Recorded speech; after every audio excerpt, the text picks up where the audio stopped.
a todos, todas e todes. Queria dar as boas-vindas e agradecer a todos que acompanharam o seminário.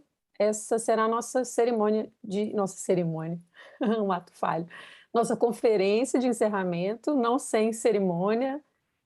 A gente está muito contente de receber a professora Nina Eliasoph, que proferirá a conferência de encerramento Future Anticipation and Its Dilemmas, Puzzles for Activists and Volunteers. Eu logo apresentarei a professora Nina, mas antes queria informar a todos que a gente vai ouvir a conferência da professora Nina e em seguida ouviremos os comentários do professor Alexandre Werneck e a seguir a reação da professora Nina aos comentários. Caso haja tempo, a gente vai tentar coletar algumas perguntas que aparecerem aqui no chat, mas vamos tentar ver se isso será de fato possível, né? Sabemos que estamos todos, né, ao final do seminário, cansados, mas faremos um esforço para coletar algumas perguntas. A professora Nina as receberá. Bom, vou apresentar então a nossa conferencista, a professora Nina Eliasoph,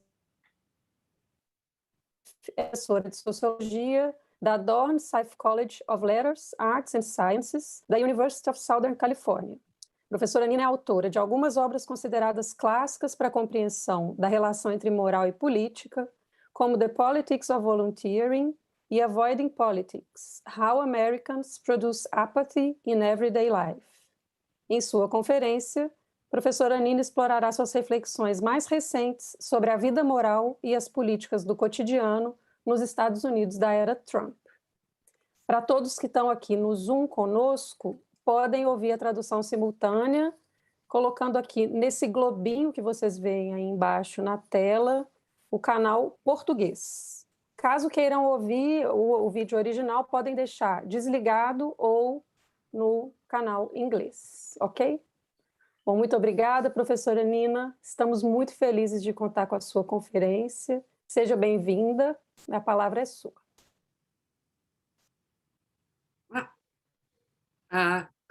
Thanks. I'm really glad to be here. Estou muito agradecida to be here. Although I really would have rather have gone there.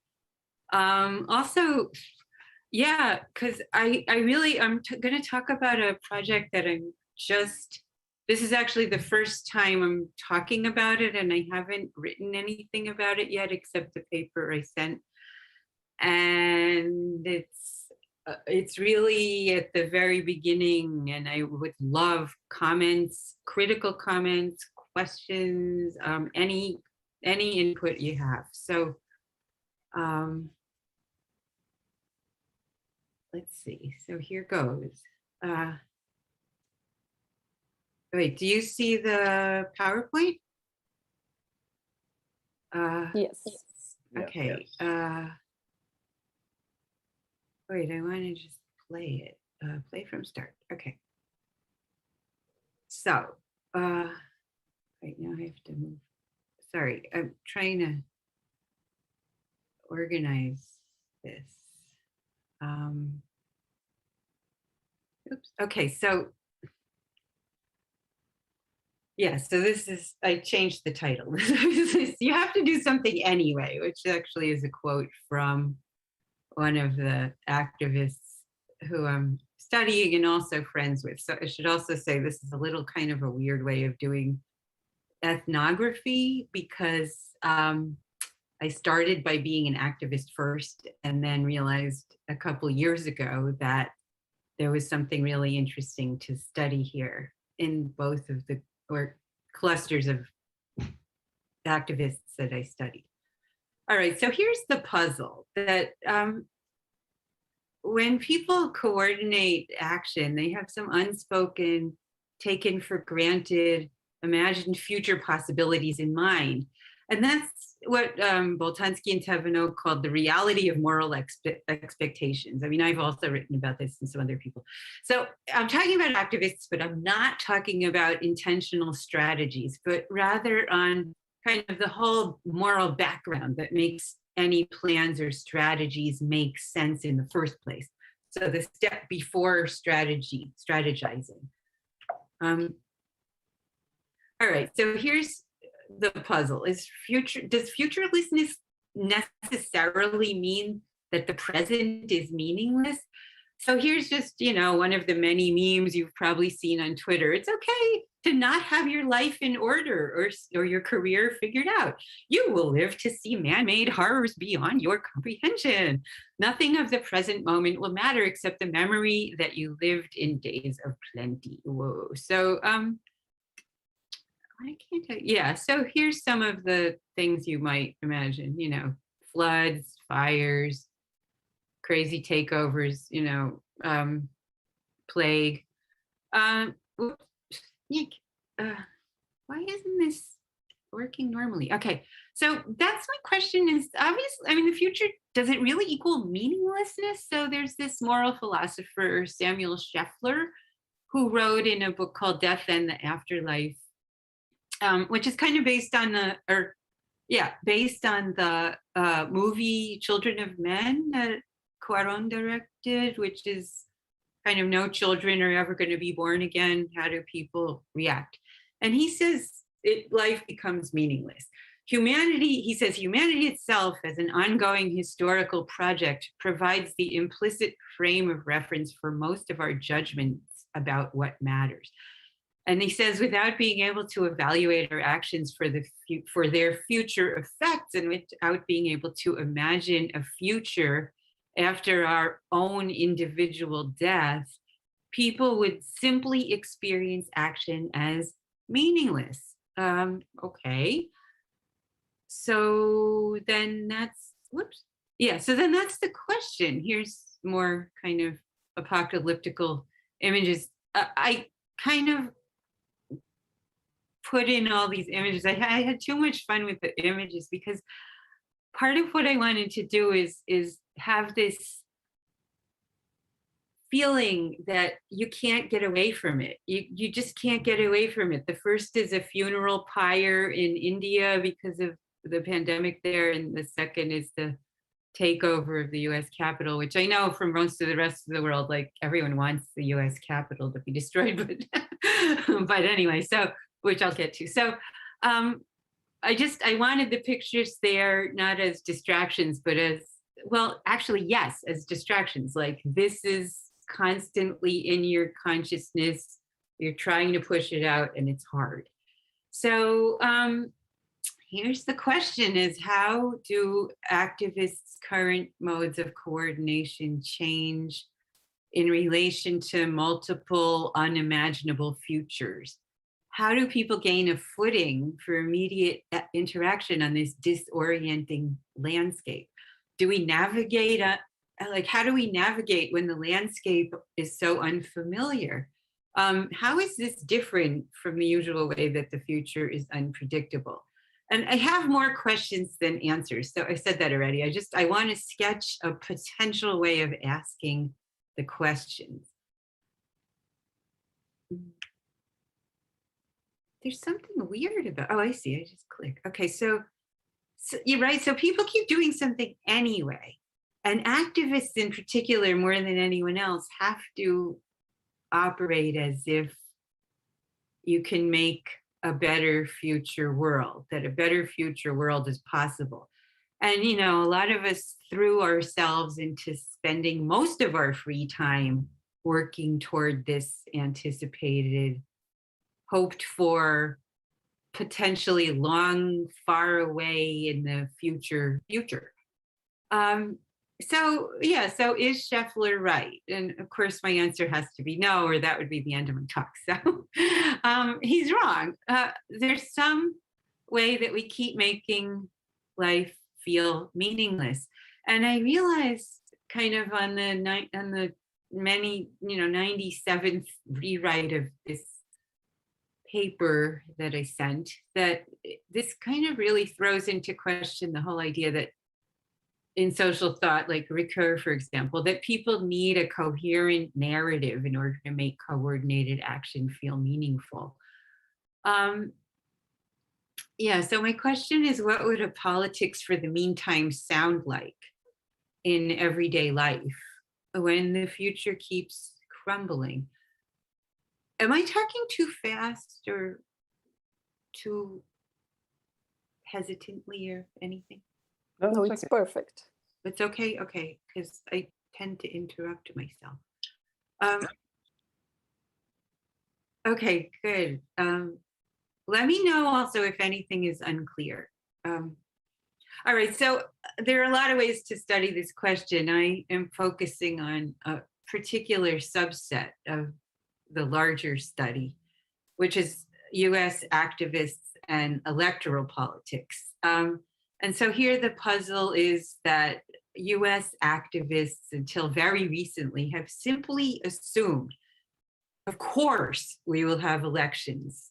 Of course, elections that aren't like, fake elections, but are controlled by money and controlled by corporations, but there's some way that your vote sometimes matters.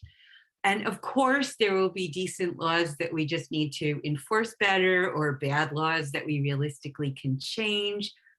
Of course, the national courts and laws and politicians' stated principles can be resources for activists. Of course, calling someone a Nazi or a dictator will sound like an insult, because all US politicians for the past 80 years or more have said, in public at least, that Nazis and dictators are bad and that elections are good. And of course, politicians will say they believe in science.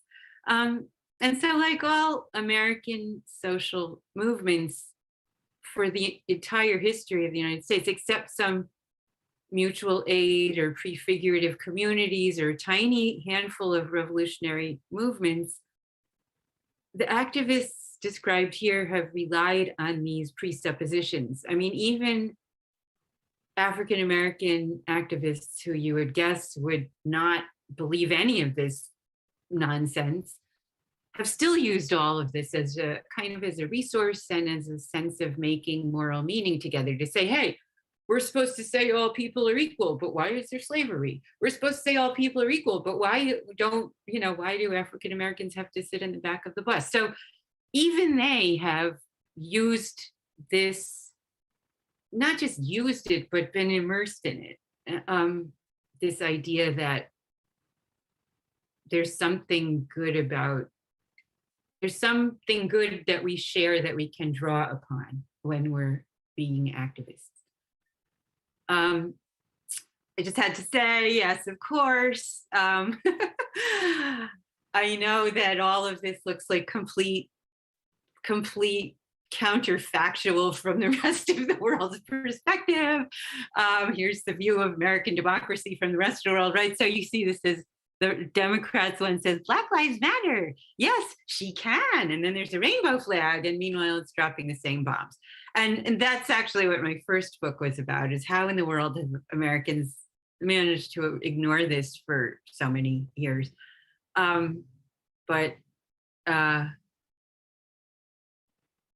okay. I just had to say that it's part of the story, but I'm not going to talk about it now. All right. So here are the groups I studied. So first I said I was an active participant, and then realized that I could actually find some research project in here. So the first I'll call the socialists, and I've been doing this for decades. I mean, I'm really old. So I started with this decades ago, but most recently in the Bernie Sanders campaign, which this is embarrassing, but I'm assuming that since everyone knows what happens in the United States, even though people in the United States have absolutely zero idea of what's going on in the rest of the world, that you've probably all heard of the Bernie Sanders campaign. Can I assume that imperialism continues to function? Yeah. Okay. Great, imperialism continues to function, and so everyone knows about the United States. No, I'm only kidding. Okay, so I was started with that in 2015. We were registering voters, knocking on doors, making phone calls, sending texts, hoping to convince people to vote for Bernie's Democratic Socialist platform. And the campaign in LA, in Los Angeles, was a really loose network of activists And it's important to know that with this and also the other cluster of activists, the way to organize an event was online, either on Facebook or with the Bernie Sanders campaign, there was the website. There's many different ways of doing all of this all online, and you meet in, except for the knocking on people's doors and talking to them face to face. But other than that, it all could be on Facebook, or well, not Facebook, but on these platforms, which I'm going to show you one of. So after the first Bernie Sanders campaign ended, because Hillary Clinton was the candidate for the Democrats, a lot of us moved to working on getting universal health care in California, which lost, then on a local school board campaign, which won, then back to the Bernie Sanders campaign, and now we're back to universal health care, which, I don't know if people know, but the United States has a for-profit healthcare system that's a total disaster. So it's sort of an obvious thing that a lot of people want. Okay, so the second cluster of activists, although they don't all call themselves activists, I'll call them Democrats for Democracy, which I joined in fall of 2016 to phone bank for Hillary Clinton, who I couldn't stand, but I judged better than Trump would be. So, we convinced people to vote, Democrats to vote, whether they were progressive or not. And the idea was simply to make sure that there were elections in the future. And why did this do this? There's something weird about how this is set up. Anyway, so we did the same activities that the Bernie Sanders campaign did and continues to do, except for that we never had demonstrations, which the Bernie Sanders campaign did. All right, so we're all keeping on working. Well, I'm so sorry. I don't know why it keeps doing. Okay, so we keep working on these electoral campaigns and pressuring politicians as if we have full faith that our efforts will make a difference. But we all keep saying that we're really not sure that the November election, this was before the November election, will be fair or even will happen. We also were pretty sure that Trump would refuse to leave office. Maybe there would be a military coup. Maybe there would be a coup with somebody else other than the military. We all had all these ideas. And we all also are very sure that corporations and billionaires control American politics. And we're totally sure that the climate crisis will change everything in the next 5 years. But we keep doing the same things that, we keep doing this American electoral politics. So what's going on? Okay, you just need some background information. I don't know if this exists. I know it doesn't exist in all countries, but so I just want to make sure. So to set up an event, look at this screenshot. This is like I live here, and to set up an event, all you had to do was click on something, not manage your events, but start a new event. And you could just create a thing like this with your address. My house became a Bernie organizing place, just because, I would set up these events. And you can see that this is just one day in February of 2020. And these events were all within 6 miles of my house. So there were a huge number of them. And it was the same with the other set of activists, the Democrats for Democracy. You put an event on the Facebook page and people would come, except for that was controlled by the people who organized the Facebook page. And then now this is the screenshot to look at, is whether you're doing whether you're doing phone banking or text banking or even in person, there's this script you're supposed to follow. But actually, someone named, what's his name? Niels Klaus Jensen? I'm forgetting his name. Ground Wars. Wrote a book showing what I also have been noticing since this format for doing activism started, which is like no one follows the script. So with the Bernie Sanders campaign, you would have these long discussions with people in Kentucky or Nebraska about what socialism is and why they should not be afraid of it. And, and so you just didn't follow the script. But anyway, there was a script. And so it was all sort of potentially what Laurent Taverneau calls the regime of the plan, which becomes important soon. Okay, so I want to introduce 3 conceptual tools for understanding this coordination of political or civic action in relation to an anticipated future. The first is democracy as anticipation, as a politics for the meantime, which I have the feeling I did not make up that phrase, but I don't know where I got it. So if anyone knows where I got it, let me know. So in this approach, this way of understanding democracy, it's supposed to be about hope, and your horizon should keep moving away as you move forward. And societies never get all the way there. Claude Lefort, Habermas, a guy named Tracy Strong. There's a lot of people who've made that point. So the vision should keep changing. It's always provisional, temporary, based on current ends in view, as John Dewey called it. And so it's always changing in this kind of response, like dialectical, basically, way. And so the long-term vision should always be changing, which makes it a kind of odd long-term vision. But there's puzzles for this. One is, like Hannah Arendt, other people have said too, that you can't really actually question the entire ground while walking on it. That's not possible. But when the landscape of the future is just crumbling underfoot, you have to question it. So how do you do that? And then another problem with this ends in view idea is that it makes short-term doable visions possible, but how do you connect that to something big and global?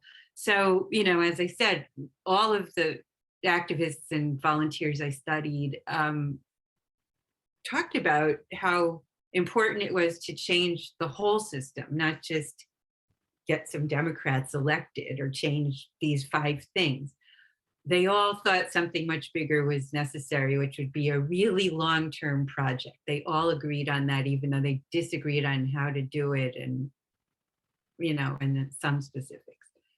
All right, so that was the first conceptual tool, which was sort of democracy as anticipation and hope with a moving horizon. The second is the concept of style. So, if you are a sociologist, or all anthropologists know this, so what am I talking about? Reality is always full of puzzles. And keeping that knowledge of that, like unspoken knowledge in darkness, rarely works smoothly, and it always takes a lot of unspoken work. That's why reality is so weird, which is my favorite concept. Reality is weird. So groups develop a kind of sense of what's appropriate to say and do together and what to leave out. And everyday interaction has to be patterned and binding so that people can highlight a narrow path ahead and give voice to some few feelings and in their conversations, and really leave most of their perceptions in darkness. This metaphor comes from Berger and Luckman, The Social Construction of Reality, which is a book I really like. So civic style, this concept, is about how to be a good member of a group that's doing something civic by following, or political, by following its unspoken patterns for interaction. So Paul Lichterman and I have written about this, and we kind of divided it into these 3 levels. One is not levels, but just 3 things to look at. One is like what Bakhtin calls speech genres. Like, should we be joking together, or giving testimony, or seriously debating, or flirting, or strategizing? And so, yeah, our very own right here. How do you pronounce it? Alexandre Werneck? Yeah, yeah. We can work with that. Well, I got it wrong. Never mind. Okay. Literally would be Alexandre. Alexandre. Yeah. Okay. Sort of, more or less. Anyway, and Nicolas Dodier has also written about that. So this sort of speech genre, and I've written about it too. So then another is kind of our bonds. Like, how do we imagine we should be together? Not how are we together, but what do we think a good member is? Is a good member one who acts like a friend to the others, like a brothers? Do we act like brothers and sisters if we want to be good members? Like business partners, like momentary hookups, buyers to sellers, therapists to clients? Should we act like members of a team or a club, or a radical political cell whose members all have to agree? These are about how we should act. They're about what a good member is. And then a third sort of thing to look at is about how do we imagine fitting ourselves into the wider world? Like how should we fit? Should we contest and argue against the reality, what other people think? Should we go with the flow? What do we imagine for the future? And so the future on the map is the part that, so anyway, all of these are part of what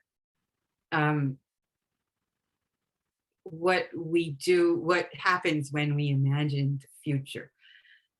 I hope this isn't too conceptually heavy, but I'm actually going to now talk about yet a third conceptual tool, which is modes of future anticipation, which is an idea that Ido Tavori and I made up together, which is that actually there are a lot of different things we do to imagine the next moment, the next short-term project or plan or story that we're in, and then also the entire temporal landscape. So I need to go through these because it's not obvious. So one we call protensions, which comes from Alfred Schutz, and it's usually reflex-like knowledge of how to make a move in the next instant. Like, conversation analysis is a subfield of sociology that analyzes a lot of interactions kind of like nanosecond by nanosecond. At what exact moment should I say goodbye and hang up the phone, for example? Or when you speak in a meeting, you have to say, picking up on so-and-so's point, I want to say blah, blah, blah, even when you're totally not picking up on so-and-so's point. Like, you have to acknowledge that other people are there and that they've said something, and that's a sort of protension. Like, it just goes to the very next second. Another mode of future anticipation is plans or narratives. So a formal plan, this also comes from Laurent Tavenot, whose work I love. And anyway, so he says that he describes it like the way an institution lays out a plan for you, and all you have to do is insert yourself. You go into first grade, well, next you go into second grade. You have to take, biology before you become a doctor. There's just like, it's all laid out and step by step, and you just have to put yourself in. Another thing that's like that is a narrative. I mean, they're like that because they're kind of possible to make conscious, and they kind of tell a story in a way. I mean, the plan looks impersonal, the narrative looks more moral, but they're both actually moral. It's just the plan doesn't reveal its morality as easily. So a narrative is kind of, what's the story here? Is it a political campaign or a revolution, a family or a roommate? You know, how long are we expected to be together? You know, what's the moment of crisis? What's the denouement? You know, the whole thing that a narrative is. Like a real story. Once upon a time, blah, blah, blah, and they lived happily ever after. And then temporal landscape is a term we made up. Like, it's something that feels just so, or maybe Eviatar Zerubbabel made it up. Oh. So anyway, whoever made it up, they feel so widely shared and unquestioned. It just feels like just reality.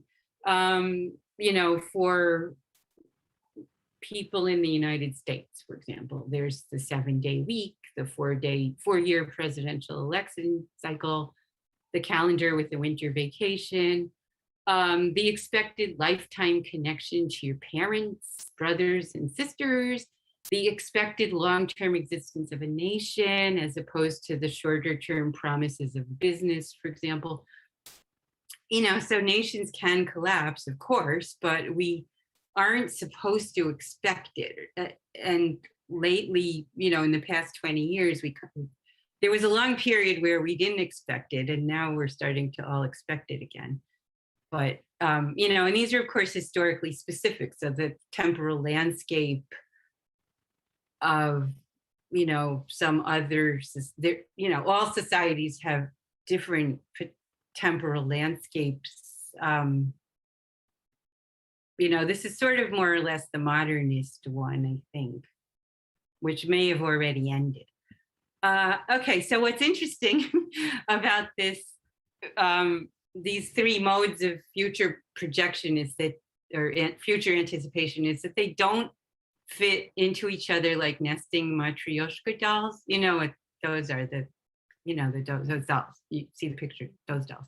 So, and so the rest of this talk is going to be about comparing, making comparisons between these different levels, like different modes of future projection. So I'm not going to compare the two groups, which is the sort of most obvious thing to compare. We could talk about that later if you want, but I actually just want to compare within each cluster of activists, within the socialists and within the Democrats for Democracy. So there's clashes within each cluster between the protensions versus the narratives or the plans. There's clashes between the protensions versus the landscape, you know, since it keeps crumbling underfoot. And then there are ways to avoid the future altogether. One is to imagine a future audience that you, if you thought about it for 2 seconds, you realize doesn't exist. And the another that I kept hearing over and over was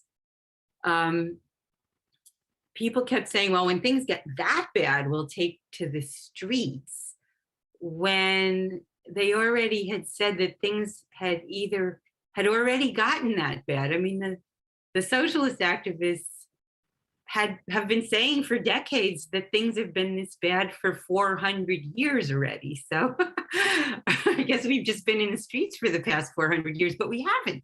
So, and what does the streets do? All right, so we'll get to that. So first I want to talk about the clash between protension and narratives. I also want to know how long I've been talking, because I know we started late and I should have kept track. In 35 minutes now, Nina.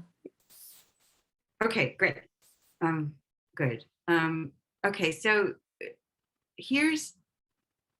we're good. So here's a clash between protension and narratives or plans within the socialist campaigns. That's like the Bernie Sanders people, right? So we kept saying we're building a long-term movement. Keep that in mind. Okay, so at almost every Bernie event, each participant, which was often sometimes 30 people, had to introduce themselves. And there were always many new people and some people who'd been there before. So sometimes it was only new people though. And we'd have to say, what are your preferred gender pronouns? How did you get involved? What do you like about Bernie's platform? anything else you want us to know? And sometimes this took over a half an hour. So people gathered, based on this website I showed you earlier, for the purpose of doing phone banking or text banking or going door to door. But we would spend a half an hour or sometimes even longer, 45 minutes, introducing ourselves. So, and a lot of people complained about this, but we kept doing it anyway. So why? It was not just friendliness. It wasn't just kind of, let's be nice. It was friendliness with a purpose. And the purpose was to build a long-term movement. Our narrative was not just about one candidate or one issue. We kept saying over and over, he's the best candidate because he's building a movement for the long haul. Even if some other candidate has a lot of the same policies that he has, he's better because this is a long-term movement. And so it would make good sense to give everyone 5 minutes to introduce themselves if people got to know each other over time, which would have happened if the same people went to the same gathering place over and over.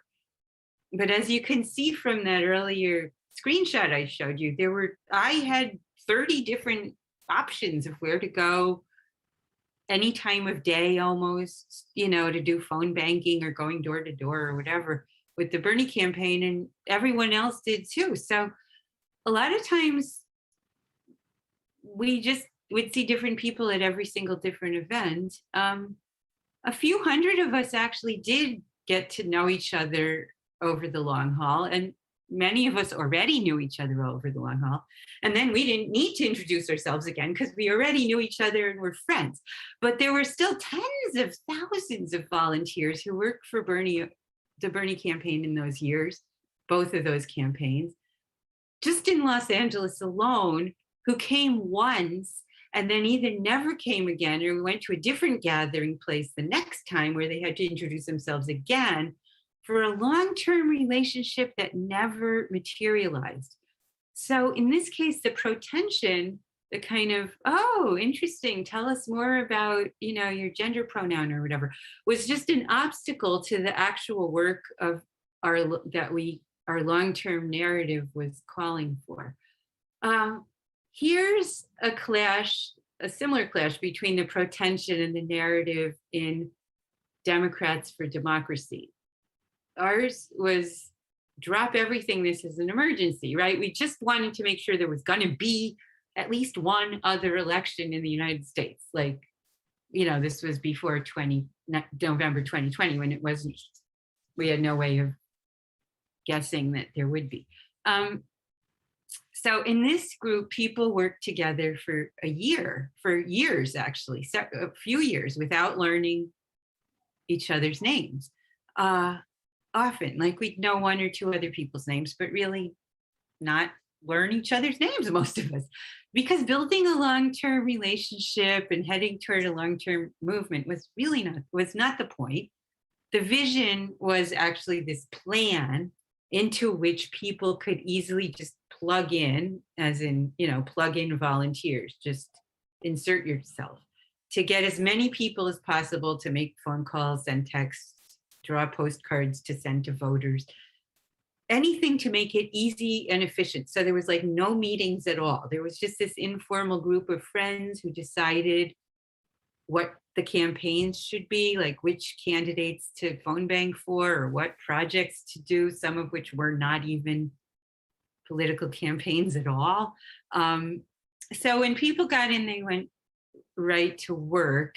And we often joked about how much more efficient it would be just if we each did the work alone, which you could do because you had the technology of just doing the phone bank at home.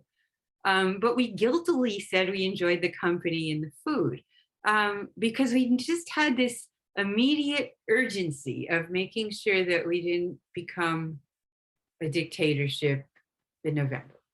Okay, fine.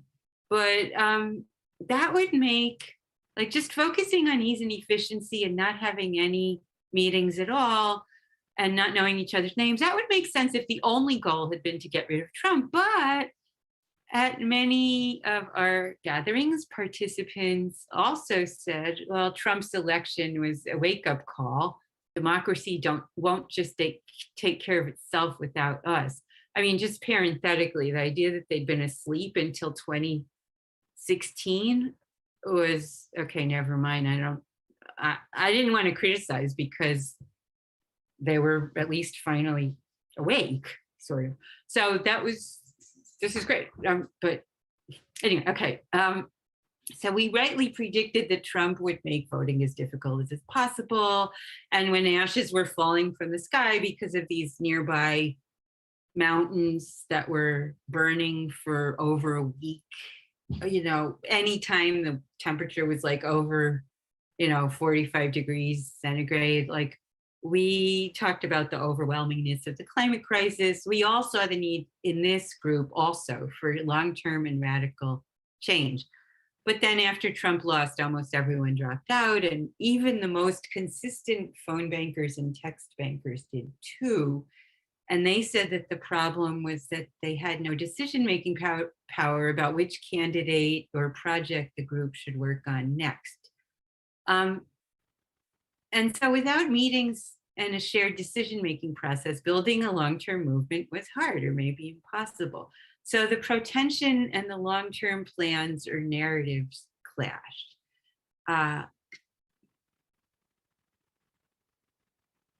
Let's see, I might want to skip this whole example. Well, or shorten it. People kept okay, now I want to talk about the protensions versus the temporal landscape. Like we have with the socialists, we have a kind of way of interacting, which is we spend a lot of time kind of declaiming, in the healthcare campaigns, which happened, which was part like after the 2 Bernie Sanders campaigns, we all moved to the healthcare issue. At every meeting, people would start declaiming, people are dying, we have to act now. It's so crazy we don't have universal healthcare. Corporations have all bought the politicians. Lack of healthcare causes Black people to die 10 years earlier than white people. And everyone agreed, and everyone knew the same facts. But venting would sometimes take up the whole meeting or almost all the whole meeting. And yet, and similarly, activists in the healthcare meeting would sometimes say, just burn them both down, both parties, burn Congress down, burn everything down, the elections, Senate, Congress, president, whatever. And everyone a bunch of people would cheer them on, a bunch of other people would not and would sometimes argue, but then they usually dropped out. But the ones who stayed would kind of laugh, yeah, that would be nice, burn it all down, but it's not really going to happen. And they would say this while we were trying to use legal electoral means to get a bill passed in the legislature. So we're burning it down while we're acting within it. And so after these interactions, a lot of people would say, well, yeah, we actually do need to think about convincing people outside of our own group, like we know people are dying, we know it's an emergency, we know it's crazy that we don't have universal health care, but other people don't. And we should spend more time talking about how to convince people and less time just producing solidarity in our interactions. So there was a clash between the narrative and the temporal landscape there. Like we knew we had this really long-term project that we really had to work on despite our desire to kind of reaffirm each other. All right, there was a similar clash between narrative versus temporal landscape in the Democrats for Democracy group. As I said, we all said that fighting Trump was only the first step. One long-term goal was to get a local sort of environmentalist candidate elected to city council for the possibility of kind of setting him up for future future elections that were much more powerful positions in the way far away future. This was a really long-term project, which would have made sense if we were pretty convinced that there were going to be future elections, but we kept saying we didn't know if there were going to be future elections. So, yeah, so it was a clash between the kind of need to kind of produce solidarity in the moment through, oh no, this was, sorry, a clash between the narrative, like we want this, we have this long-term future that we're carefully planning for by starting this guy in a local city council office, but we have this long-term plan that includes having future elections, even though we doubt that there will be future elections. So we kind of can't really question the ground that we're walking on, is what I'm saying. Okay, now I want to talk about some conversational methods for just plain avoiding the future altogether. So the Bernie Sanders activists a lot said, we're sending a message. If maybe we're not even going to vote for a different Democrat if Bernie isn't the candidate. Why not? People said, well, we want to send a message to an unnamed future audience that they presumed would care. So who was in this future audience? I mean, I actually asked a few times, was it white nationalists and Nazis? Like, why would they care? Like, they don't care if what you have to say. They just want you dead. Politicians, well, if politicians can run things just because they have a lot of money, why would they care? Would it be people who would somehow learn, like future people who would somehow learn that there were a lot of people who had voted for none of the above in the previous decade's elections, and who would be able to guess why those non-voters had not voted? So, like, my point is that this was like, throwing a message in a bottle into the ocean for a future imagined audience, but there really wasn't any reason to guess that they would receive the message the way we intended. So it was a future landscape on our, like a future we were expecting there to be a temporal landscape that matched kind of where we are now, but there was no reason to think that. I mean, we all agreed we didn't think that. Similarly, among the Democrats for Democracy, we were worried about linking ourselves to democracy, which is pretty funny in the United States, because democracy is the one thing that people say they agree on, although, of course, only inside of the United States, not everywhere else where we, install dictatorships. But we all say we want democracy, and democracy is sort of, like a religion. So one offshoot of Democrats for Democracy was a group that had contacted professors around the country to send them to a website we had made so that the professors could tell their students how to register to vote, which is really complicated in the United States, and especially hard during a pandemic, and Republicans kept changing the laws to make voting harder. So it was something that needed to be done just to be able to vote, period. So the question was, what should we name our website? Professors Promote the Vote. No, that sounds too partisan. Since right-wing politicians have been accusing professors of propagandizing about socialism in their classrooms. How about Promoting Democracy? No, that's too partisan too, because it could look inflammatory, one of us said, for the same reason, which was that right-wing politicians say that democracy is a code word for Antifa, communism, pro-gay rights, everything progressive, trees, environment, blah, blah, blah. So we ended up with ABC Vote, which to me sounded like a computer virus, but it definitely looked nonpartisan.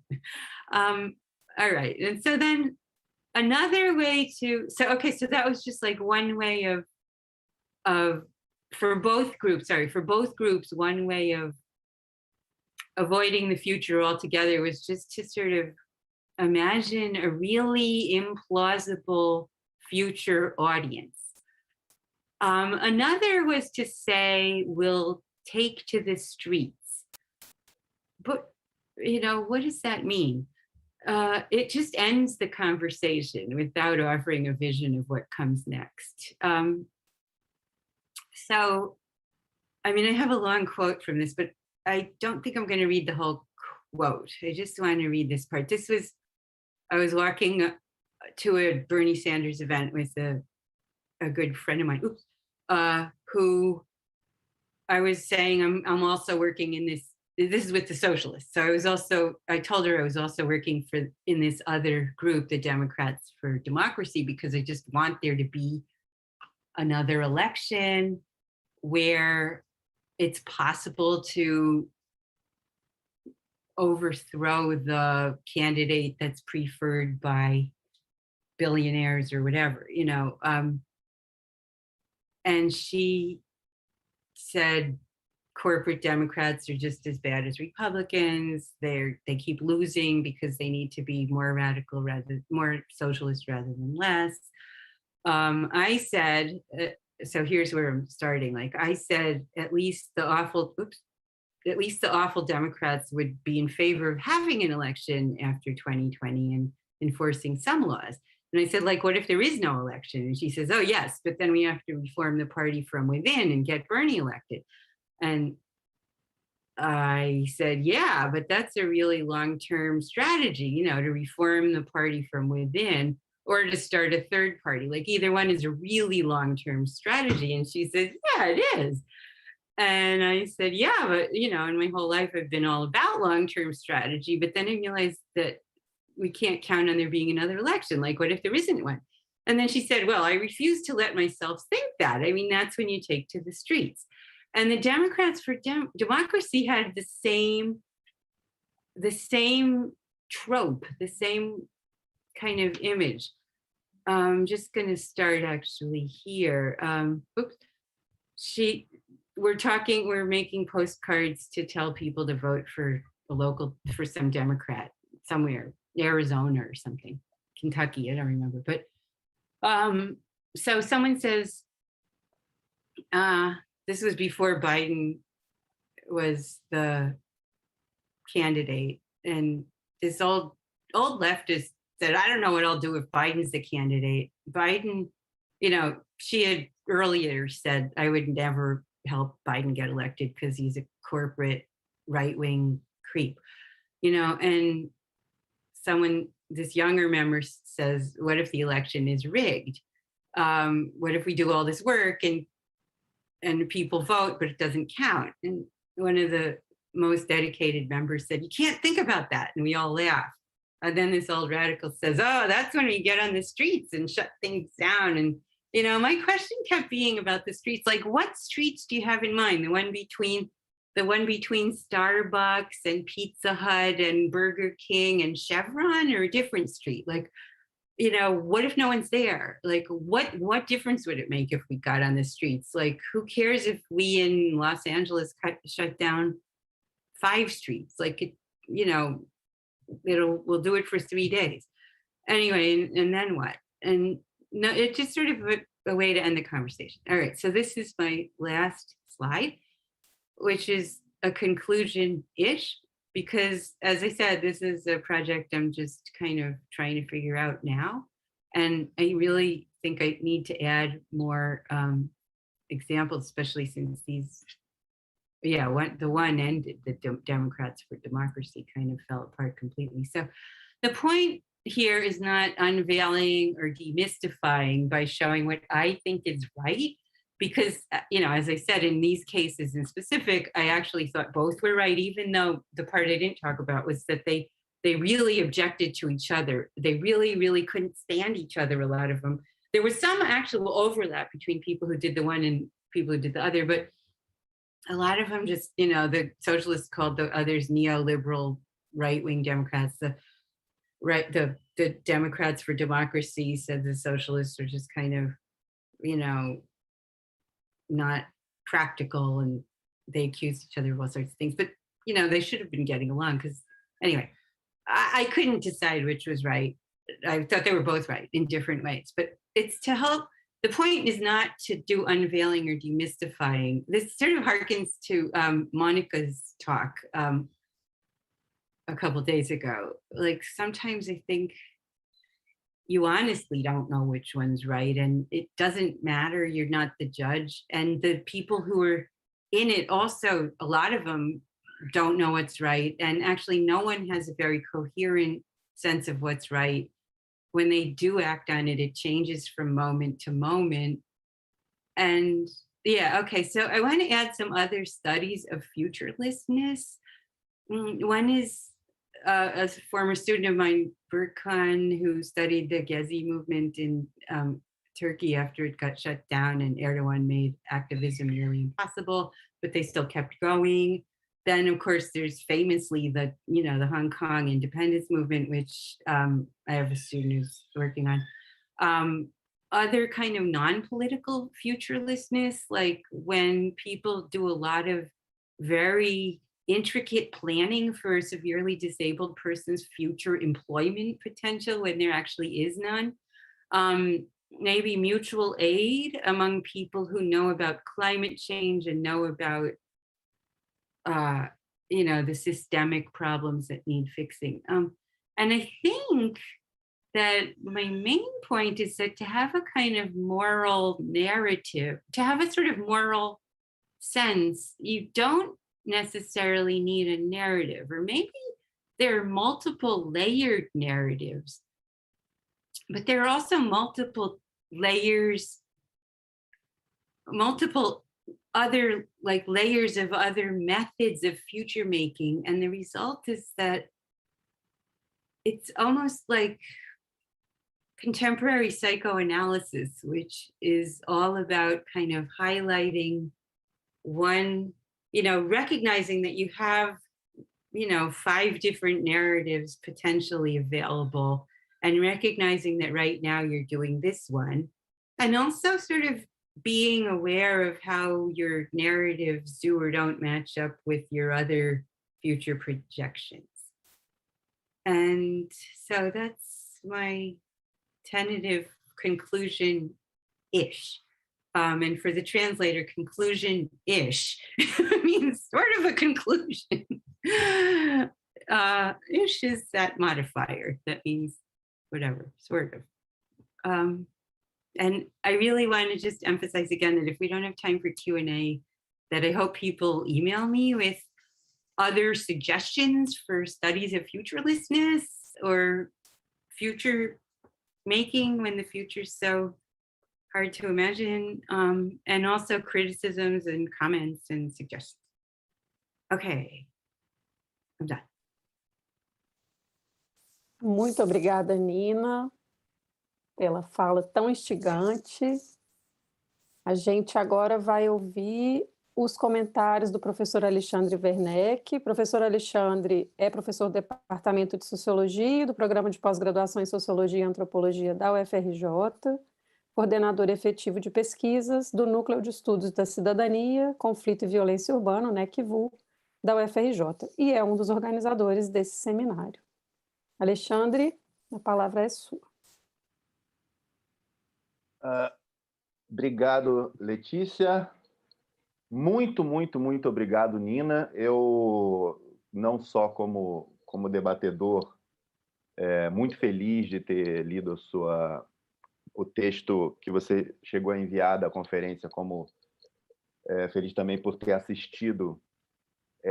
Quero agradecer também como organizador, porque tem sido uma conversa já longa, né, que a gente tem empreendido para conseguir fazer isso acontecer. Eu lembro que lá no começo desse processo a gente estava especulando em que pé essa tal de epidemia de Covid vai chegar, né, e se vão chegar a impedir as pessoas de viajar ou não, quando a gente estava sonhando em te trazer para o Rio, trazer os outros candidatos para cá.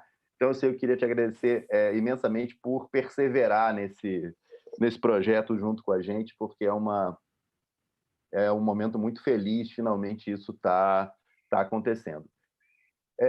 Quero dizer também que isso é feliz para mim. Eu estou vivendo um momento muito, muito valioso para mim, né? Porque estou aqui não só com os estrangeiros, mas com brasileiros aqui que são minha bibliografia. Então, quando a gente fica amigo da nossa bibliografia, a gente fica num outro estado Luiz Roberto, que está aqui presente também, Zé, são todos colegas queridos, amigos, e minha bibliografia também. Então, a gente está trocando sempre muitas ideias juntos, e isso me deixa muito orgulhoso. E Nina é minha bibliografia há muito tempo. Eu quero aproveitar para fazer propaganda aqui, né, do Avoiding Politics. Procurem esse livro, porque é uma preciosidade, do Politics of Volunteering, que é o livro mais recente, e o Making Volunteers, que são obras da maior importância para discutir, notadamente, pontos sobre movimentos sociais, problemas públicos e empreendimentos morais e políticos de movimentos sociais. A Nina está disponibilizando o e-mail dela aí para quem quiser trocar ideias mais com ela. Eu vou, nesse momento, então, Nina, reagir muito, muito levemente à sua conferência, te propondo, na verdade, algumas coisas que ela me fez pensar. Eu não vou fazer nenhuma leitura totalmente debulhada de tudo que você escreveu e falou. Acho que a gente pode fazer isso com mais vagar, por e-mail, por Zoom, em outras ocasiões. Acho que a gente deve iniciar uma conversação. Eu vou só tocar em alguns pontos que podem ser interessantes para um debate mais aberto nosso aqui. E aí eu queria dizer que acho que a conferência ela é muito relevante para a nossa conversa, por ela permitir pensar em 3 dimensões, 3 planos de discussão que, a princípio, poderiam ser desmembrados em verdadeiros campos de pesquisa, em verdadeiras agendas de pesquisa independentes, mas que aqui se integram. E aí eu quero propor que a gente, por enxergá-los integrados, os separe analiticamente para reintegrar depois, porque eu acho que você fez uma operação propondo essas discussões a partir dessa incursão etnográfica nesses movimentos, incursão que nos é apresentada, inclusive, de forma muito generosa, porque não só na apresentação, mas no texto também você está falando muito da sua experiência pessoal como ativista e como figura humana também. Então, nesse sentido, isso merece um duplo agradecimento, né, pela generosidade de se colocar dessa forma. Mas as 3 dimensões que eu quero separar para rejuntar aqui são: a primeira de pensar o movimento social, e eu estou usando o termo movimento social aqui em um sentido bastante amplo, né, bastante aberto, não só em termos de movimentos sociais institucionalizados, mas movimentações sociais em um sentido mais aberto. O movimento social como dispositivo de sociabilidade, como um aparato em que as pessoas estão fazendo coisas juntas, estão construindo uma espécie de macroator, para usar a expressão do pessoal da teoria do ator-rede, estão construindo um microsocial, um grupo, uma lógica inteira de funcionamento da vida comum ali. O Becker, nos trabalhos dele sobre arte, trabalha com essa ideia de doing things together, né? Muito recorrentemente. Acho que essa dimensão ela salta muito claramente, evidentemente, quando você fala em estilo e quando você fala dessas várias dimensões de conversação que se manifestam nos 2 movimentos e em outros vários movimentos, como a gente pode observar aí, sem que a gente tivesse que fazer uma espécie de sociologia das organizações, da organização movimento social, embora isso pudesse ser o caso também. A segunda dimensão, que eu acho que entra em jogo aqui, é aquela de uma espécie de antropologia do ativista e ou do voluntário. Eu vou explicar essa separação que eu estou fazendo aqui, mas eu tô levantando aqui a ideia de uma pergunta do tipo: o que é um voluntário, o que é um ativista em si? O que é esse personagem, como ele constrói uma espécie de cognição e uma espécie de gestão perceptiva e ativa do ingresso dele na mobilização. Nesse sentido, acho que tem um ponto que eu queria, inclusive, sublinhar e tratar como uma pergunta, porque eu tenho a impressão de que o seu campo revela uma espécie de escala complexa de pertencimento nessa relação com o macroator, com o movimento social, que permite, talvez, pensar em diferentes categorias de ativismo, diferentes de categorias, notadamente de ativista, e eu fiquei até me perguntando se caberia uma distinção entre os termos, uma distinção clara e mais analiticamente alentada, entre os termos ativista e voluntário, né? Pensando aí em personagens mais estruturadamente imbuídos da gestão e da manutenção dos movimentos, etc., e vis-à-vis outros personagens que ingressam temporariamente, se tornam neófitos, são esses que têm que ser apresentados ou reapresentados, etc., etc. Mas, evidentemente, a perspectiva, a dimensão que mais salta aos olhos e é aquela em que você investe mais fortemente nessa discussão, claramente, né, é aquilo que eu estou chamando aqui de a temporalidade da política. Essa discussão sobre futuro, utopia, narração, etc., e todas as dimensões que aparecem em torno dessa ideia de futuro projetivo. E a ideia, eu vou usar o termo em inglês aqui porque eu acho que é tricky a tradução literal em português.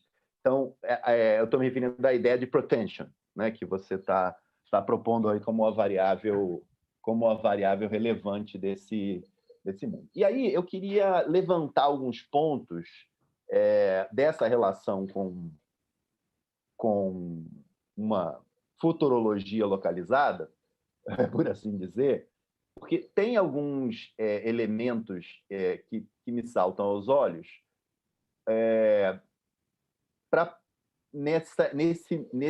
nesses movimentos em que você descreve, mais para o final da conferência, especialmente, em torno da ideia de narrativa e da ideia de evitação do futuro.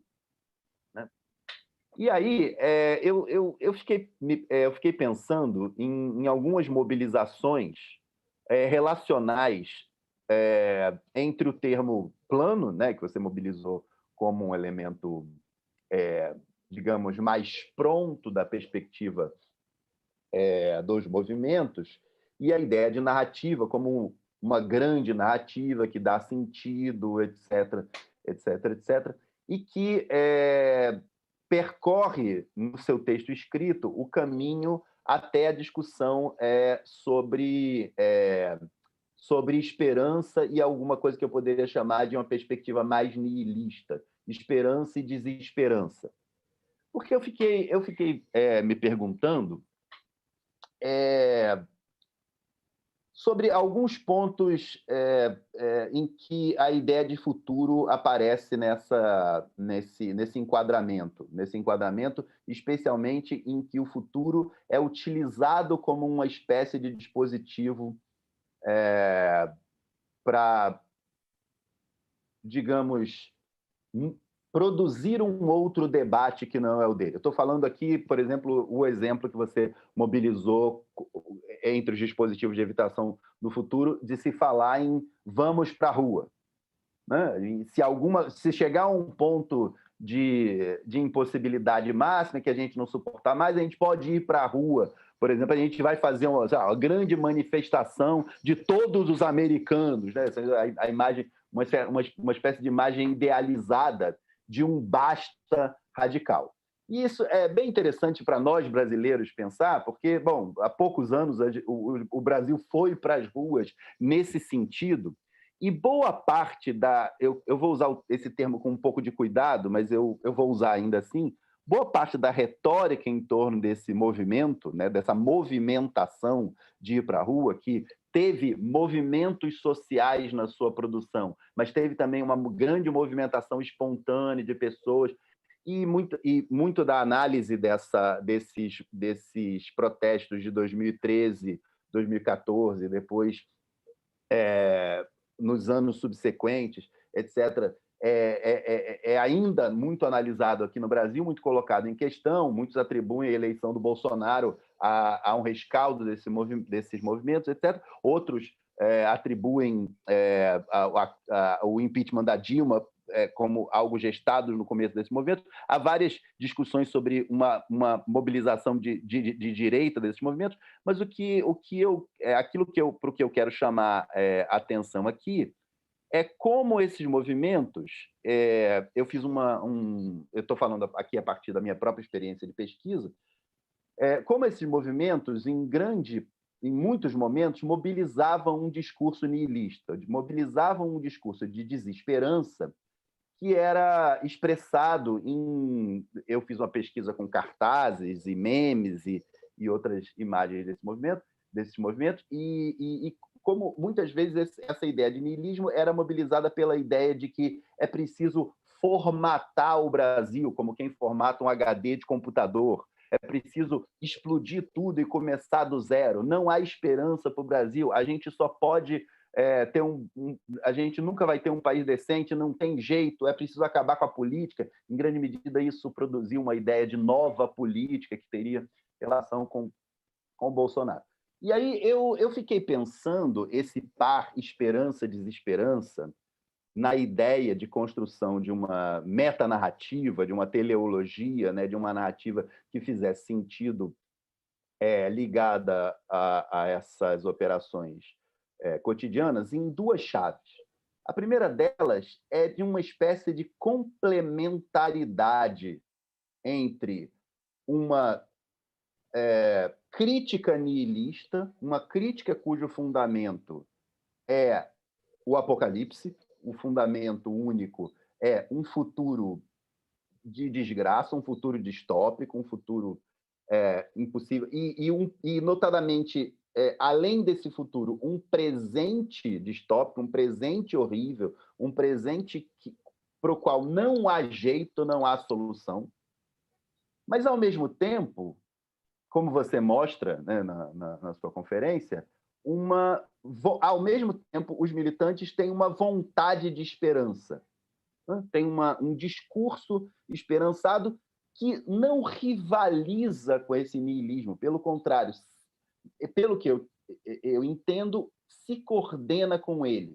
E aí eu estou me perguntando aqui, e eu te perguntaria isso, se essa coordenação não é possível num contínuo exato entre uma espécie de apresentação, de um lado, a utilização da desesperança como um dispositivo para construir uma crítica, ou seja, para apresentar o mundo como problemático e, nesse sentido, carente de um projeto de futuro que o solucione, tão problemático que não há esperança para ele, né? Então, essa perspectiva nihilista teria que estar presente, mas, ao mesmo tempo, em paralelo a isso, a construção não de uma crítica puramente negativa, desconstrutiva, a apresentação de uma crítica prospectiva. Eu estou imaginando aqui alguma coisa do tipo: não há nenhuma esperança para nós, mas há uma esperança. Não há nenhuma esperança para nós, porque não tem jeito o Brasil, mas já que a gente está aqui, eis um futuro possível, eis um futuro cabível. Isso é uma chave que eu estou propondo pensar aqui para rearticular esperança e desesperança como diferentes regimes de um mesmo contínuo discursivo que parece ser mobilizado pelos ativistas. A outra chave que está ligada a essa ideia de postergação do futuro, me parece estar ligada, e eu fiquei me perguntando, numa outra chave com a qual eu tenho pensado, a partir do trabalho do Albert Hirschman. O Hirschman, no seu trabalho na economia, né, evidentemente, né, mas depois levando para a discussão sobre mobilizações públicas e críticas ao Estado, etc., trabalha com a ideia de slack, né, com a ideia de indolência, de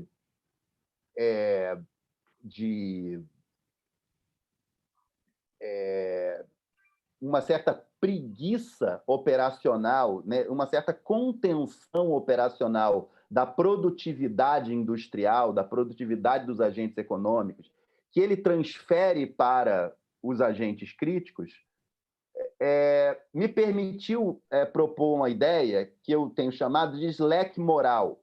A ideia de que, em vários momentos, os ativistas, os agentes morais, economizam energia moral e não criticam qualquer coisa. Nesse sentido, eles acabam deixando para depois várias das críticas possíveis para colocá-las em momentos que eles considerem mais oportunos. E aí eu estou pensando aqui uma articulação dessa ideia de slack, né, essa ideia de economia de recurso moral, associada com a primeira dimensão que eu estou separando no seu trabalho, que é essa dimensão de sociabilidade do movimento social, de construção de um macroator, de construção de uma vida comum, de construção de alguma coisa que a gente faz junto. Porque eu fiquei me perguntando o papel dessa postergação do futuro na construção de uma grandeza moral do próprio movimento, uma grandeza moral de superioridade moral mesmo, no sentido de que, muitas vezes, mandar uma mensagem numa garrafa é fazer aquilo que muitos militantes chamam de demarcar posição. E, com isso, construir um self moral, construir uma imagem de si, construir uma mecanística que propõe para si não exatamente apenas uma narrativa. E essa é a última chave com a qual eu queria propor que a gente dialogasse aqui. Mas também, ao mesmo tempo, e acho que essa ideia ela pode ser pensada tanto quanto um dispositivo nativo, um dispositivo da própria operação proposta pelos ativistas, como um dispositivo heurístico de análise, que é pensar, não porque você falou de um conjunto de narrativas, de várias narrativas conjuntas, e eu fiquei me perguntando se a gente está falando efetivamente de narrativas ou se a gente, no horizonte de algumas narrativas, não tem que pensar também numa dimensão descritiva. Descritiva no sentido de que, ao construir as suas ações na articulação entre o futuro imaginado e a pretension, não está contida também uma espécie de sociologia nativa, uma espécie de teoria sobre como o social funciona, sobre como movimentos sociais devem funcionar e sobre como o próprio futuro deve funcionar. Nesse sentido, estou pensando o ator integrante, né, o ator que participa desses movimentos, como alguém que descreve, não só constrói uma narrativa com passado, presente e futuro, mas também descreve, olha, o social é assim, logo é preciso atuar sobre ele de determinada maneira. Eu fico pensando nisso, especialmente por conta daquilo que eu considero uma espécie de limbo dos estudos de processos sociais, porque muitas vezes a ideia de processo social ela é pensada do ponto de vista de uma narrativa, pensada do ponto de vista de um processo completo que ongoing, on the flow, no seu próprio processo, está meio que pronto. E acho que isso é uma ferramenta fundamental de qualquer militante. Construir a atualidade das suas ações, que são muitas vezes intuitivas nesse processo de ajustamento entre a utopia de futuro e as ações situadas, as ações de agora, como parte de um processo. Para mobilizar o Lohan, parte de um plano. Eis aqui, eu sou um planejador, eu tenho um plano, eu tenho um mapa, eu tenho uma bússola, sei exatamente aonde a gente está chegando e essa história completa. Isso aqui se chama revolução, isso aqui se chama mudança social, isso aqui se chama eleição do Bernie. Você tem sempre um projeto completo em vista que serve como um dispositivo, muitas vezes, retórico, político, de mobilização, de demonstração de que isto aqui é um plano, por mais que haja um engajamento aqui em familiaridade, com o ambiente, com a proximidade, etc. Eis aqui um plano. Temos um plano nas nossas mãos, etc. E isso é um plano porque a gente sabe como as coisas funcionam. Então, eu fiquei pensando nisso também, especialmente a partir dessa experiência constante de ensinamento e reaprendizado, né? Como uma espécie de didática da integração entre ativistas mais antigos, ativistas mais novos, ou entre os próprios ativistas, porque parece também estar sempre em jogo não só uma disputa entre grandes narrativas e momentos particulares, mas uma disputa entre isso que eu estou chamando de descrições, entre teorias sociais nativas, teorias do funcionamento social. Eu não vou me estender muito mais além da minha fala, dos poucos minutos que eu queria me colocar aqui, porque eu queria lançar só alguns temas para a gente trocar ideia e depois a gente pode continuar mergulhando mais na discussão, evidentemente continuar conversando depois e talvez ouvir algumas outras intervenções dos colegas. Então, obrigado e muito obrigado por essa fala absolutamente inspiradora. Bom, a gente pode ouvir a professora Nina agora e eu vou coletar. A gente tem uma pergunta já aqui no chat, uma pergunta. Opa! Temos também uma pergunta lá no YouTube. Então, minha proposta é ouvimos a professora Nina e, em seguida, eu faço essas perguntas. A gente coleta mais algumas que aparecerem, tudo bem? Podemos seguir assim? So, wait, we have another hour? No, how much more time do we have?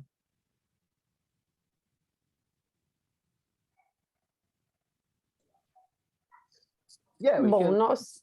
Fala, Alexandre. We can have another hour, but I don't know if we need to have another hour. Please be a gente gostaria de... Isso. I just wanted to know, like, should I skip answering some of your questions so that we can have more time for other questions? And so, I don't want to talk Você too long. gostaria, desculpe interromper, você gostaria de ouvir as duas perguntas que já estão no chat agora, Nina? A gente pode somar essas duas perguntas e você fazer um comentário de respostas para o Alexandre e também para o público que colocou as perguntas aqui. Pode ser?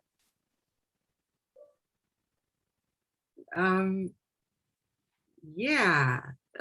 Actually, I don't know. I don't know. What should I do? Tell me what you want me to do. Eu acho que pode ser uma boa ideia, porque são duas perguntas bem estruturadas, pontuais. Acho que pode ser uma boa ideia somá-las aos comentários do Alexandre e depois a gente volta a palavra para você e você responde, reage ao que você preferir. Acho que é uma boa ideia. Pode ser? Então, vou colocar. A primeira pergunta, ela está aqui no chat. Então, Nina, se você quiser ler no chat, ela foi colocada em inglês no chat, mas eu vou ler traduzindo para o português para o nosso público que está ouvindo aqui em português. Bom, se possível, você poderia falar um pouco mais sobre os dilemas morais de pesquisar ativistas e ativismo e potencialmente revelar informações às próprias instituições contra as quais esses ativistas lutam, e com isso, né, minar a resistência contra essas instituições, especialmente para aqueles movimentos, aqueles ativismos mais revolucionários ou, em geral radicais. Então, acho que essa pergunta, ela está escrita aqui em inglês, para quem quiser ler no chat. E a gente tem uma pergunta lá no YouTube, que é a pergunta do Raimundo. Então, essa aqui é a pergunta do Florian, e a gente tem a pergunta do Raimundo, se nos dias de hoje o ativismo não é tão presente, como será o ativismo numa sociedade sem compromisso lá no futuro? Então são essas. Obrigada, Nina. Uncommitted? Sorry, I'm not sure what do you mean?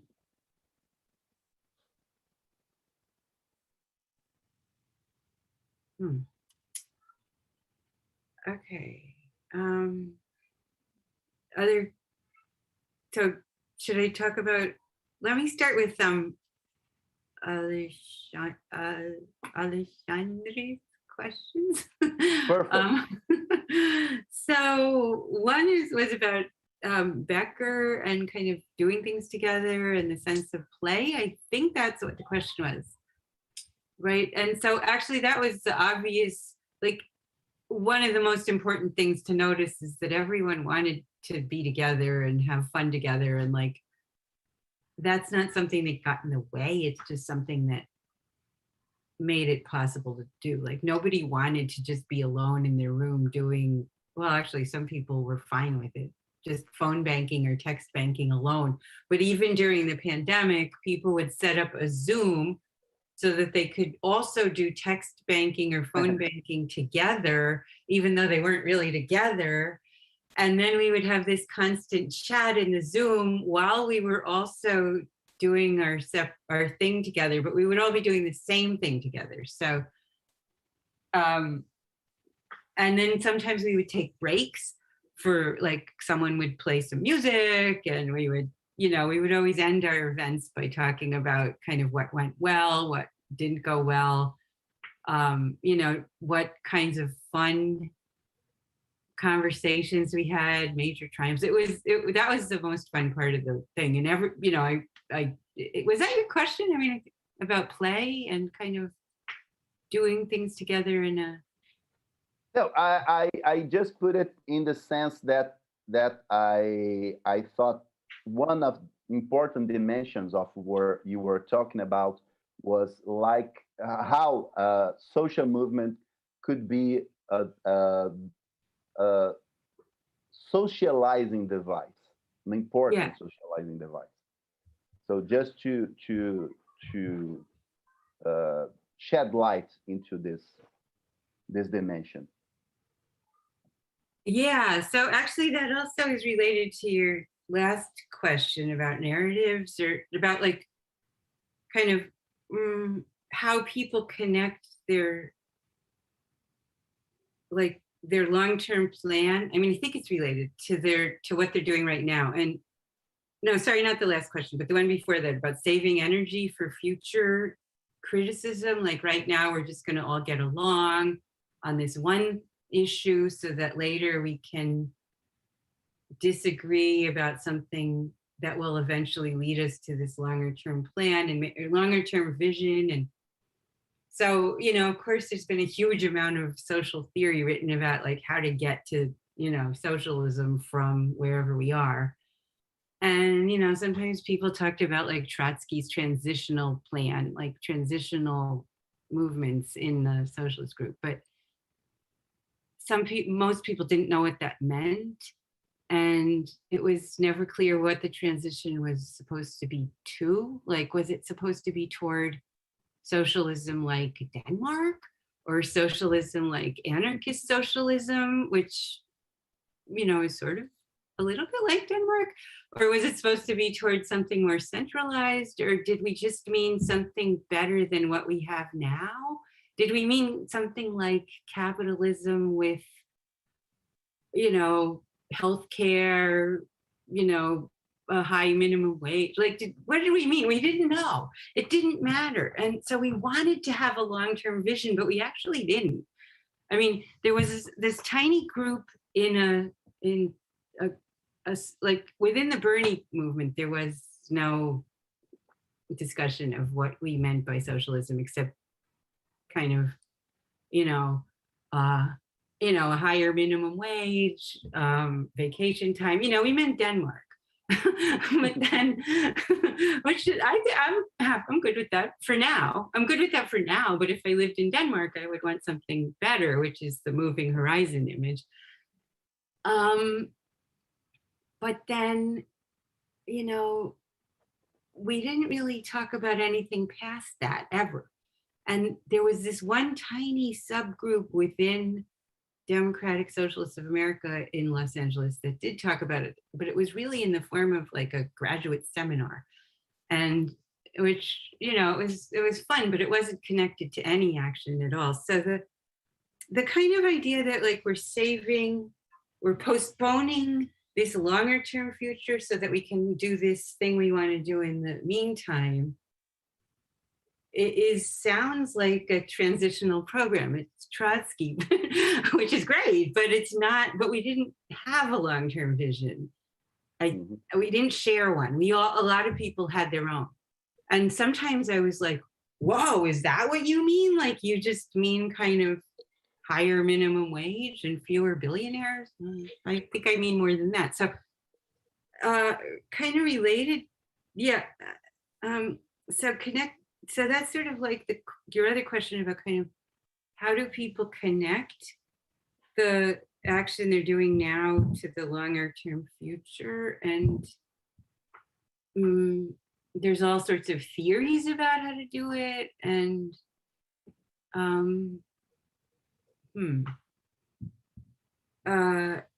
it's kind of each new person who comes in is also new. So like some of the activists in the socialist group were in their 80s, a lot. So there was this group of old people like in their 70s and 80s when I started in Los Angeles, which is when I moved here in 2004. And everyone else was like in their 70s and 80s. And there was like 10 of those people, and they're still there doing the Bernie thing, doing the healthcare. And they've been doing it their whole lives. And then there are these new people who just are brand new, like, and kind of are reinventing the wheel is the phrase in English, just like they start figuring out at the very beginning, like from the very beginning, like, well, I guess we have to have meetings. Well, I guess we would, just everything from the very beginning. And the old people don't want to teach them because that's didactic and condescending. And when they try to teach them, the young people get really angry and then disconnect themselves. So it's the sort of image of people kind of progressing the way Becker describes doesn't really hold here because everyone wants to start new and reinvent everything. Am I answering your questions? That's what I'm not sure. Yes. But no, but I mean, I could go on. The thing I would have loved about going to Brazil, aside from that, I've always wanted to go to Brazil, is the kind of longer back and forth over, dinner and stuff, where I hate monologuing and I'm doing a lot of it. So, let me see. Okay, wait, your other really big point about the kind of start over, reboot, program the computer from the get-go, back to, what's it called? Whatever, it's blank like in the, the International. Wait, is this being translated while I'm speaking? Yeah.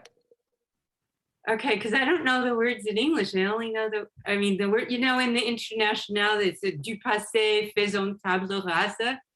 From the past, we will make a blank slate. Yeah. And that's the part of the International that I just don't get. I don't understand it. Like, you can't just start a completely blank slate.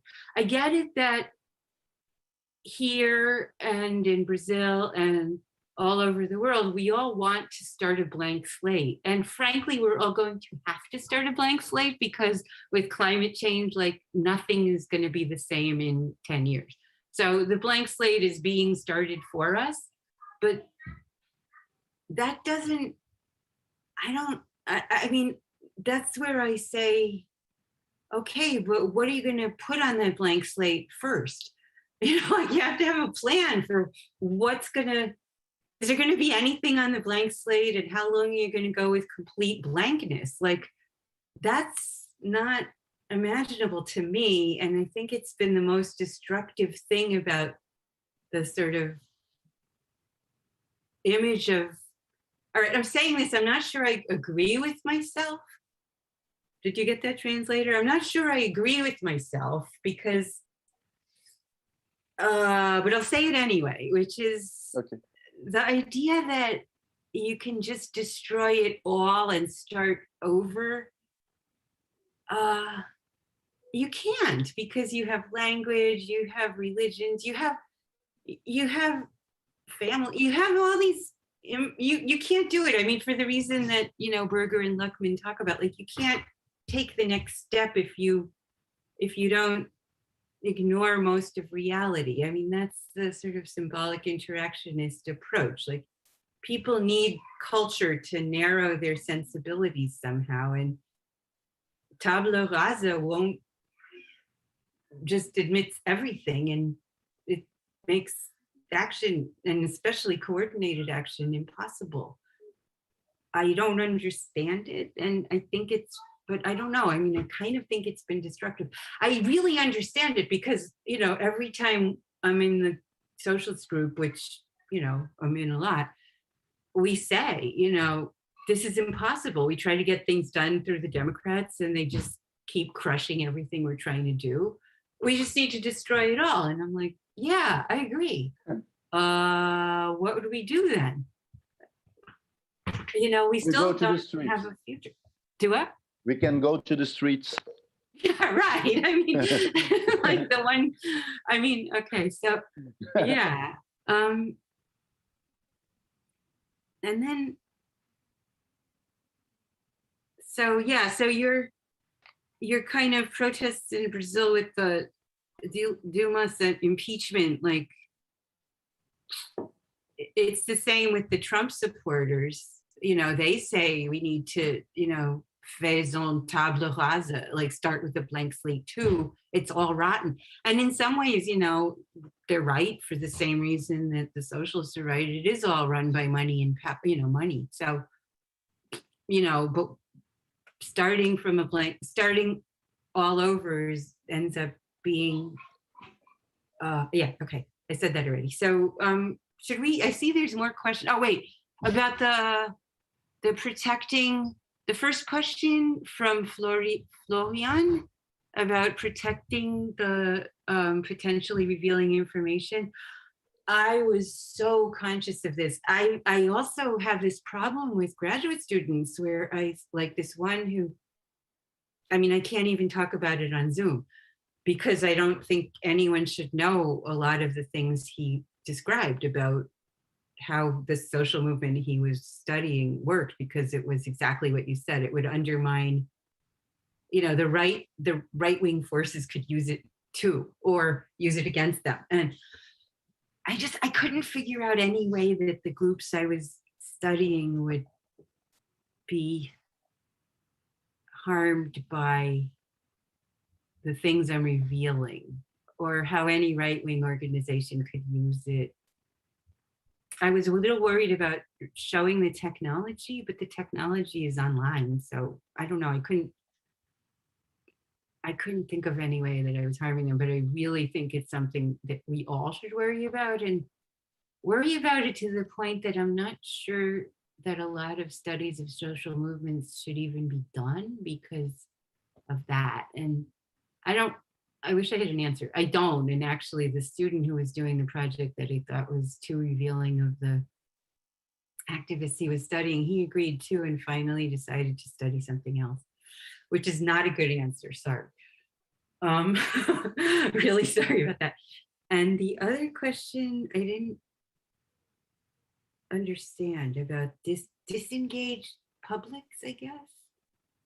Like when the public is not engaged. I think we need to spend more time on figuring out how to communicate to a disengaged public. And when we spend a lot of time proving to each other that we agree, it's the opposite of trying to engage a disengaged public. And now I see there's this other question. Sim, vou colocá-la para você então, professora Nina. Muito instigante sua apresentação, é a pergunta da Sheila. Algumas inquietações ficaram. Como é possível uma ação ou ativismo político sem qualquer projeção de futuro? Da constatação de nossa incapacidade de intervir sobre a realidade, controlar ou moldar a sociedade a partir das nossas perspectivas teóricas, será que não corremos risco de abdicar da nossa capacidade de agência crítica e deixar a mão invisível, inclusive a inexorabilidade tecnológica, definir o futuro? Como entender sua abordagem de uma perspectiva moral?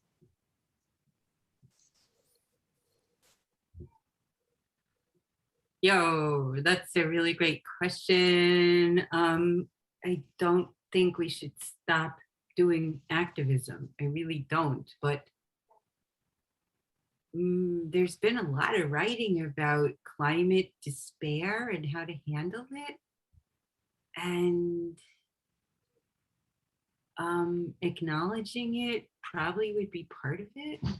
But then, I mean, I don't have an answer, actually. I mean, I don't have an answer, and that's why I'm studying it, actually, because I don't have an answer, and I want to see how people answer it in practice, because we do, and we keep doing things that we feel are meaningful, and they are in the moment, and the moment is all we ever have. This sounds so Zen and philosophical, but I think I want to know how people do it, and I don't think it all just becomes meaningless. And there are some people who have said, let's have groups that just get together to talk about our climate despair, for example. And I think that talking about climate despair in the context of trying to do something is actually the only way to be able to handle the despair. Like there's this one group called Dark Mountain, which it has a big website, and it's in the UK. And a lot of what they do is they fly you to the UK to have these meetings where you get in touch with your climate despair. Great carbon, wow. Great expense to the atmosphere. I don't think that's a good idea. And they do it through poetry, which is good, but I don't think it's enough. I really think action is, I mean, also the thing about the movie Children of Men and the book that the moral philosopher Scheffler, Death and the Afterlife, like they're both assuming that it's 100% certain that no one will be born. And so how do we operate? Well, actually in the movie, someone is born, because you can't have any movie if no one's ever going to be born. Nothing would happen. And so, and in the novel that it's based on, it's the same. So the certainty that climate change is impossible to fix, well, it's sort of factually incorrect. Like there's a lot of science that we could use if we had the political will, which requires huge amounts of money. But we're not doing it. And so, but we could. And so the idea that there would be absolutely no hope there isn't that possibility. And humans don't, I don't know. We haven't gotten there yet. Nina, just one last question. Who came with the name Democrats for Democracy? I made it up because... It's incredible. It's amazing. Wait, why is it amazing? Because it's kind of what people said, like, we're just for democracy. But why is it incredible? Is it too absurd? Because of they are Democrats for democracy. It's funny. It's funny. I mean, the actual name is just super bland. So this was sort of a little bit more kind of what the group said. This is what people said we were doing. We're just for actual democracy, whatever we meant, which again, we never said what we meant. But okay. I saw there was another question. But I don't know if we want to keep going. Maybe it's not a question. Eduarda Vidal? Sim, a gente não são mais questões, são breves comentários, pessoas dizendo que gostaram muito da fala, que a fala foi fascinante. Enfim, não tem nenhuma pergunta mais para a gente aqui, Nina, nem aqui, nem no YouTube. Então, com isso, acho que a gente pode encerrar, agradecendo enormemente a professora Nina Eliasoph por uma fala tão instigante, pela generosidade e abertura aqui para o diálogo, disposição para conversar conosco. Agradecemos demais. Não poderíamos terminar o seminário com uma conferência mais suave, assim, a gente se sentir, né, em diálogo com uma acadêmica que tem pensado temas tão relevantes e que provocam na gente, né, também tantas reflexões para pensar o caso brasileiro. Então, muito obrigada, Nina. Agradecer também ao Alexandre pelos comentários. Eu vou aproveitar esse momentinho para agradecer algumas pessoas que foram centrais para a organização e para que o seminário acontecesse como aconteceu nesses dias. Queria agradecer a Samantha Salles, que é doutoranda do PPGSA, que ficou ligadíssima do minuto 1 até esse momento, certamente ela está também. O Lucas Cardoso, que é do IFIX também, e que foi quem fez o nosso site, que ficou primoroso.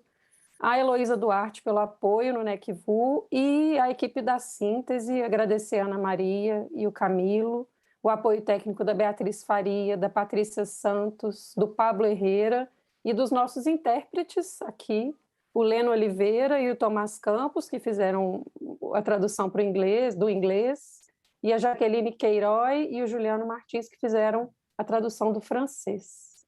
Muito obrigada a todo mundo que esteve conosco ao longo desses dias todos. Foi um prazer poder ter um encontro, né, ainda que à distância. Então, muito obrigada, e muito obrigada, professora Nina. Alexandre, quer fazer umas palavras finais?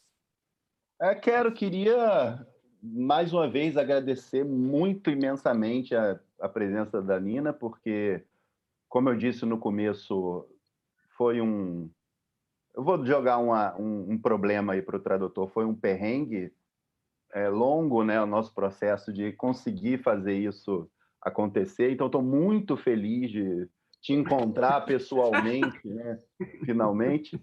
E queria dizer que a gente tem uma enorme esperança de conseguir fazer uma segunda edição do seminário presencialmente daqui a 2 anos, quando a gente conseguir fazer coisas presenciais. Esperamos muito conseguir fazer isso. Queria lançar também uma ameaça a todos de que a gente tem um plano de dominação global que basicamente consiste em tentar publicar as contribuições do seminário. Então, fiquem atentos aí para se a gente vai conseguir fazer isso ou não. A gente está se articulando com com as várias contribuições para ver se elas são passíveis de ser publicadas ou não, mas acreditamos que sim. Vamos ver se a gente consegue ter verba para isso, inclusive.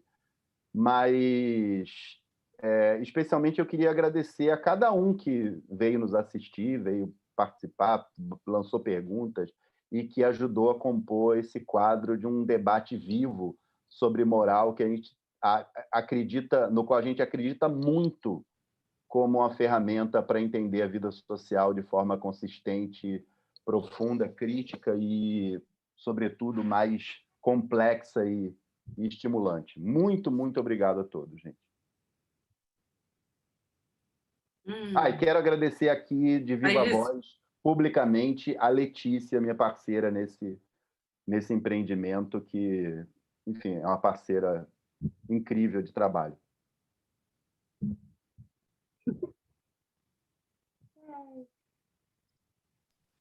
Boa noite a todos. Fala, Nina. I wish we could just have dinner together now and continue the conversation. Yeah. You know, I feel like I heard Monica's talk, and I read Laurent's paper that he summarized, and just the questions today. And, you know, I would love to hear more about what everyone else is working on and people's ideas of comparisons, and the case that you talked about the mobilizations in Brazil. And I'm so curious. So I hope we get to meet in person soon. Yeah. I promise we will do that. So much. Até.